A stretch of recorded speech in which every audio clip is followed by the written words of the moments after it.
Obdivuje Hitlera, Putina aj Taliban. Čo urobí vzostup influencera Nicka Fuentesa s americkou pravicou?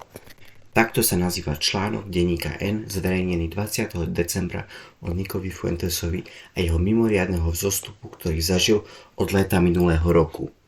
Ale prečo by ľudia zrazu začali podporovať a súhlasiť s takou radikálnou osobnosťou?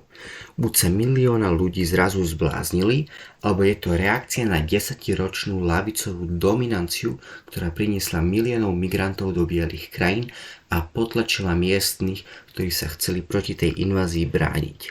Nevidíme to len v Spojených štátoch, ale aj na Európe, kde ľudia začínajú viacej podporovať krajné pravicové strany ako AfD v Nemecku, SVP vo Švajčiarsku a Hnutie Republika na Slovensku. Čo sa teda stalo na svete, že ľudia z všetkých pôvodov podporujú Nicka Fuentesa? Ale kto je vôbec Nick Fuentes a ako vyzerá jeho životopis?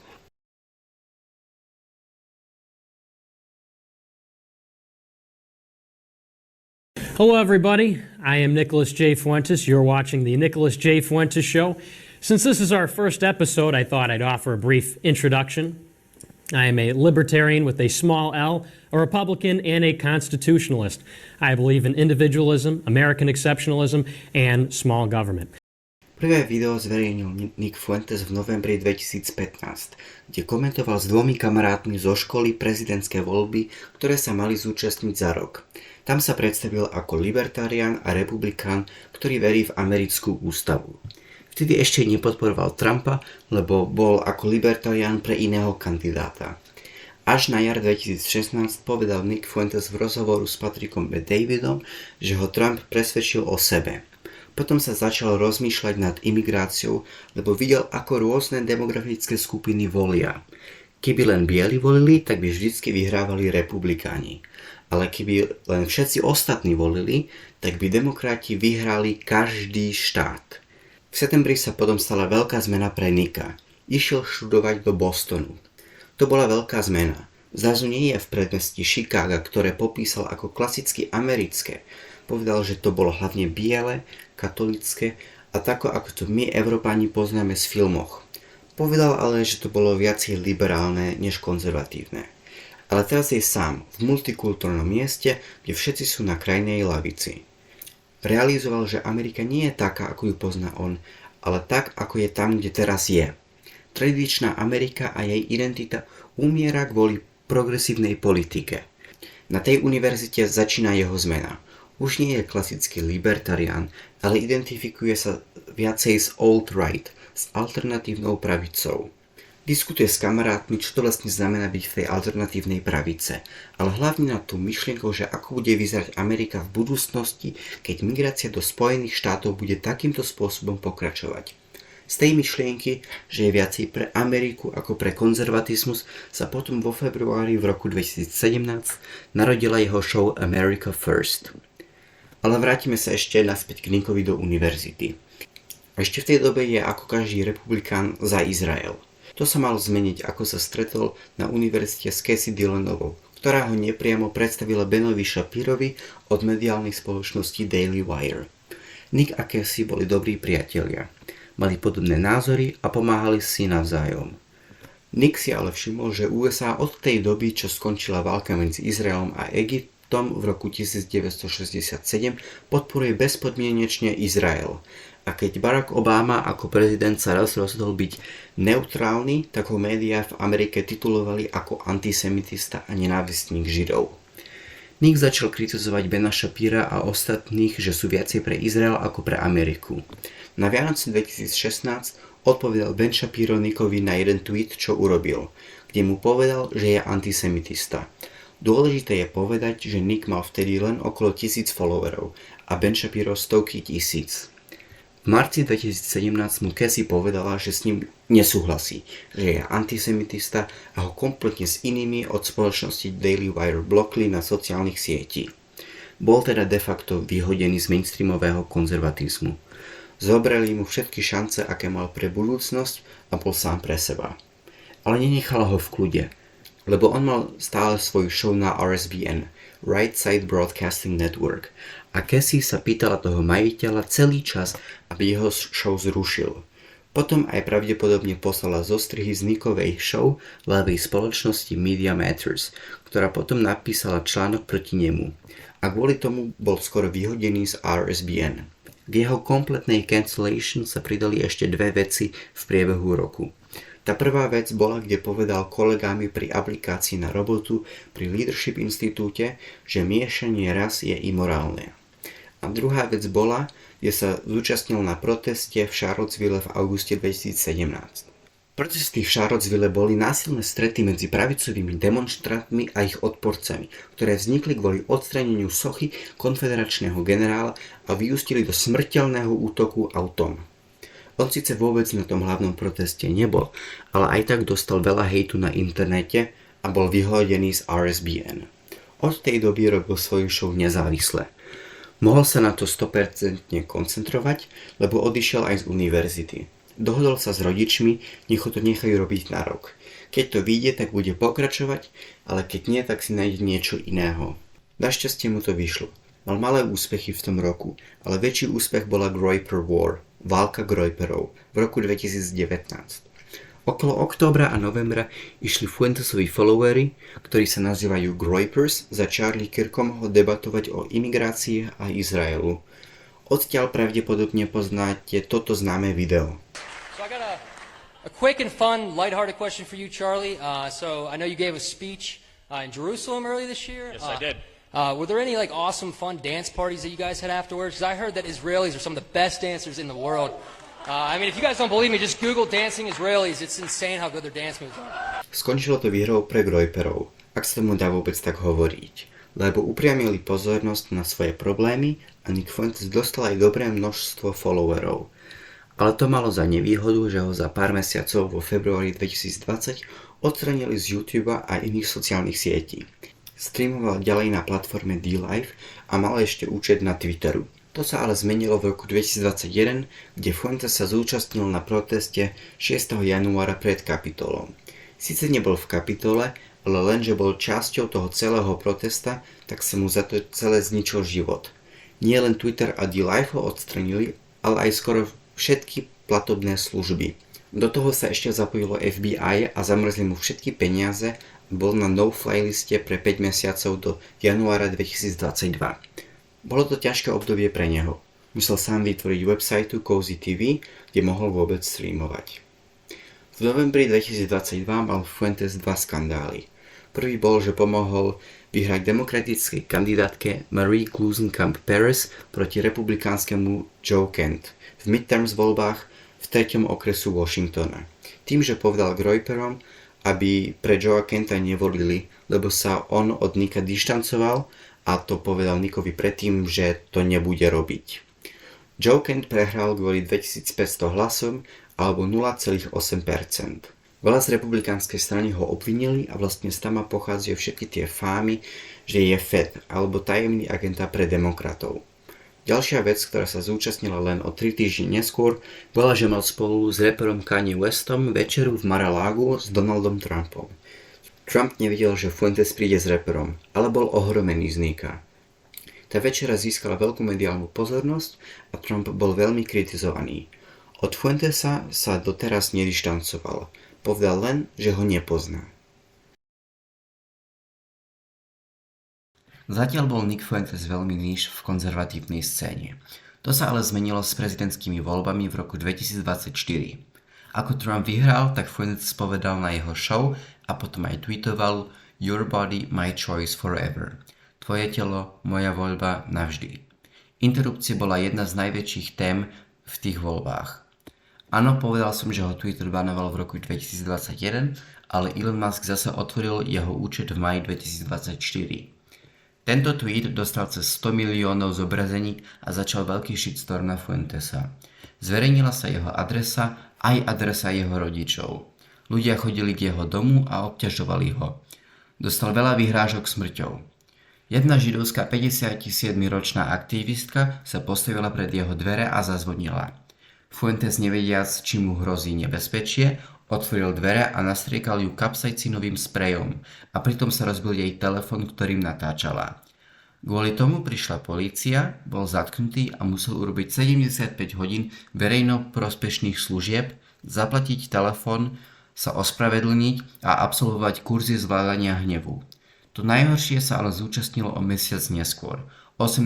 decembra, keď prišiel muž, ktorý pred chvíľou zabil 3 ľudí pred jeho dvere a pokúsil sa ho zabiť. Pritom stal s kušou pred dverami Fuentesa, zazvonil, ale nedostal sa dovnútra. Utiekol, zabil 2 psov a potom bol zastrelený políciou. Fuentes v medzičase bol live a videl toho muža pred dverami. Fuentes začal mať významnú platformu na Rumble a Twitteru v roku 2025. Tu už mal dlhšie, ale čo sa od léta 2025 zmenilo, bolo, že jeho zostrihy na Instagrame a TikToku neboli vymazané a že mohol byť na YouTube pri ostatných. Tomu dovolilo dostať na Instagrame veľmi virálne klipy, ktoré fanúšikovia zverejnili, a robiť kolaborácie s inými youtubermi ako Sneako, Myron od Fresh and Fit alebo Conservative Twins. Tie klipy z týchto kolaborácií dávali ešte viacej virálne klipy na sociálnych sietí. Ten domino efekt skončil na konci roku s tým, že mal interview s Patrickom B. Davidom, Tuckerom Carlsonom a Piersom Morganom. Ale prečo začal byť vôbec taký populárny? Je chytrý, rozumie zložitým vecí a vie ich zhrnúť a vysvetliť pre svojich divákov. Je smiešný, nebere všetko vážne a hlavne jeho interakcie s fanúšikmi mu dávajú virálne klipy. Je charizmatický, vie sa tak vyjadriť, aby ho ľudia počúvali. A hovorí o veciach, o ktorých sa nesmie hovoriť v mainstreamu, ktoré sa ale týkajú veľa ľudí. Ale najdôležitejšia vec je, že má pravdu. Hovoril, aby ľudia nevolili Trumpa v roku 2024, lebo dovezie Indov a Číňanov cez H-1B program, je jeho viceprezidenta veľmi podozrivý a hlavne, lebo by Trump začal válku s Iránom pre Izrael. A o všetkom mal pravdu. Tento február má začať H-1B program, ktorý má doviesť 600 000 cudzích študentov a pracovníkov, hlavne z Indie a Číny, do Ameriky. J.D. Vance má veľmi podozrivé konexie s veľkými firmami ako Palantir a celý jeho príbeh a jeho kariéra sú viac menej fake. A nakoniec mal Nick pravdu o Izraelu, že zaútočia na Libanon, ale hlavne, že donútia Trumpa ísť do války s Iránom. Prvý deň, ako tá válka začala, tak Fuentes dostal veľa nových followerov a divákov. Ďalšia vec bol atentát na Charlieho Kirka. Jeho reakcia a monológ na to celé boli veľmi pekné, aj keď sa tí dvaja vôbec nemali rádi. To video má na Rumble cez 2 miliónov zhliadnutí, čo je jeho najpopulárnejšie video všetkých čas. Aký veľký je jeho vplyv?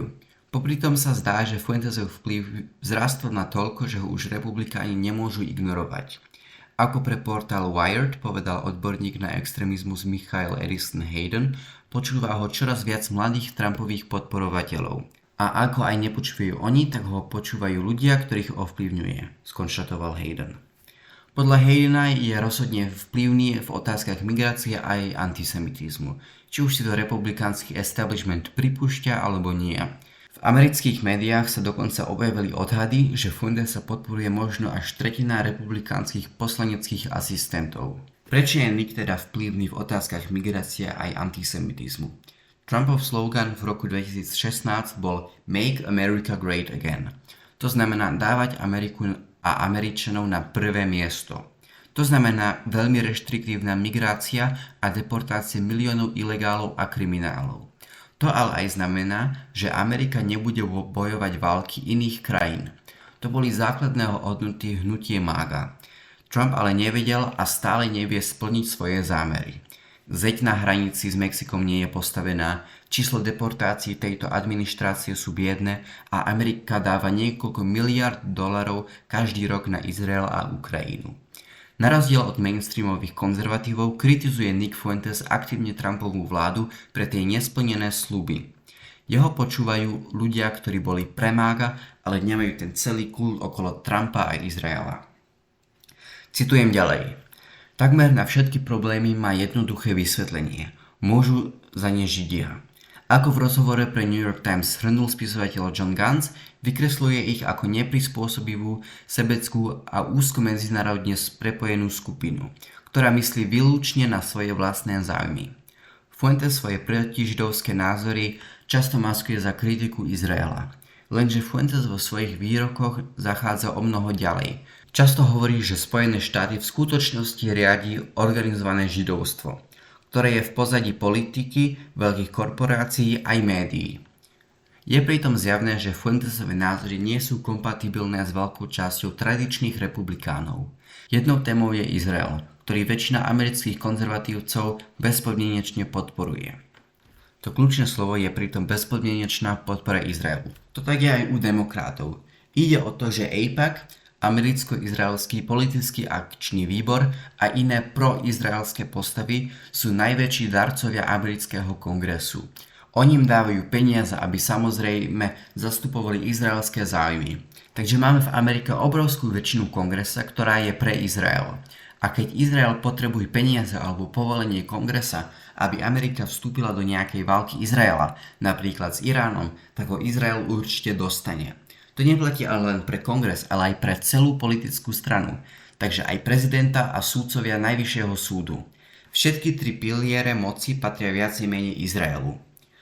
Ale v demokracii máme našťastie štvrtú neoficiálnu moc a to sú médiá. Oni by tých politikov a tie inštitúcie ako AIPAC mali kontrolovať a informovať verejnosť. Problém ale je, že všetky tie veľké médiá sú vlastnené ľuďami, predovšetkým Židom, ktoré sú za Izrael.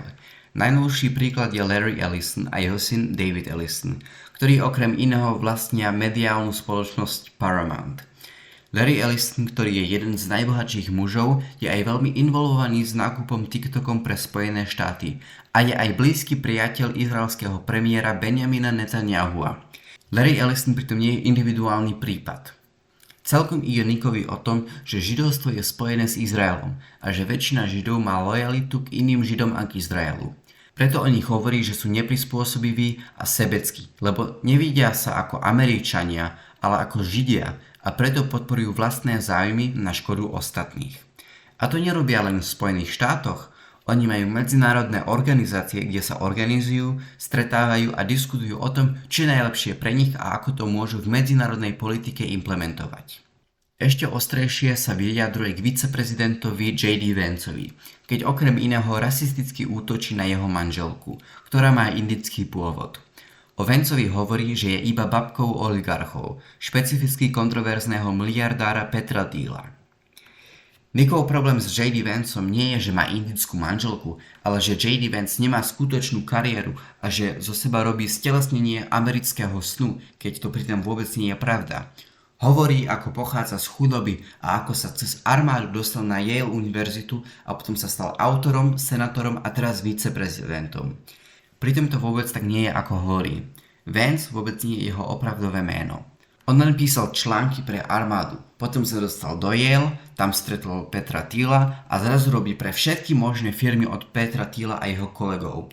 V tom istom čase, keď robí všetky tieto roboty, napíše svoju knihu, ktorá sa náhodou stane bestsellerom. Dôležité je povedať, že je vtedy silne proti Trumpu, ale zrazu v roku 2022 sa vďaka 10 miliónov dolárov a dobrému slovu pri Trumpe od Petra Thiela stane senátor Ohio bez akejkoľvek skúsenosti a potom je o 2 roky neskôr Trumpov viceprezident? Toto klamanie a tie konexie k Petrovi Thielovi nie sú normálne a každý by sa mal pozrieť na to, kto vôbec J.D. Vance je. Možno, že v blízkej budúcnosti urobím video o Vanceovi. Ale teraz naspäť k článku. Influencer okrem toho opakovane chválil Taliban a dokonca vítal, keď toto hnutie v roku 2021 prevzalo moc v Afganistáne. Slovami, že ide o osloboditeľov. Taliban je konzervatívnou náboženskou silou, kým Spojené štáty sú bezbožné a liberálne. Porážka americkej vlády v Afganistáne je rozhodne pozitívnym vývojom, povedal v rozpore s postojom mnohých republikánov podľa denníka Wall Street Journal. Tu ide o princíp. Nick Fuentes nie je radikálny islamista, ktorý podporuje šariu, ale respektuje ľudí, ktorí bojujú pre seba a pre svojich ľudí. Mimochodom niečo podobné povedal aj o Židoch, že ich úspechy vo svete respektuje, aj keď s nimi vôbec nesúhlasí. Ďalší príklad je tento screenshot z jeho telegrama, kde vysvetlil, prečo bol pre Rusko a teraz aj za prevrat Nicolasa Madura. Prekladám, ja som si myslel, že všetci budeme na istej strane. Fanil som ruskej invázii na Ukrajinu, lebo je to legitímna obrana ruských zájmov v ich sfére vplyvu. Podobne sa cítim k Venezuele. Čo sa teda stalo na svete, že ľudia podporujú Nicka Fuentesa? Podporujú ho preto, lebo hovorí o problémoch z iného pravého pohľadu a dáva divákom opravdové vysvetlenie, prečo sa veci dejú tak, ako sa dejú. Média alebo politici napríklad hovoria, že USA musela ísť do války s Iránom, lebo bude mať za chvíľu atomové rakety. Ale Nick ti vysvetlí celú históriu toho konfliktu a povie ti, že USA je proti Iránu, lebo Irán je jediná protiizraelská moc v Blízkom východe, ktorá by mohla zastaviť izraelskú snahu pre veľký Izrael.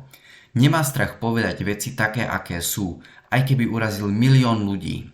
Sám povedal, že je motivovaný pravdou a chce ju šíriť. On je pravý opak tých politikov, médií a väčšina influencerov a preto ho veľa ľudí, nielen extrémisti, majú rádi. Ak sa vám to video páčilo, tak vás prosím pre like a odber. Pozrite sa na môj Instagram, Twitter a Rumble. Ja som Slovak Royper a vidíme sa na budúci týždeň.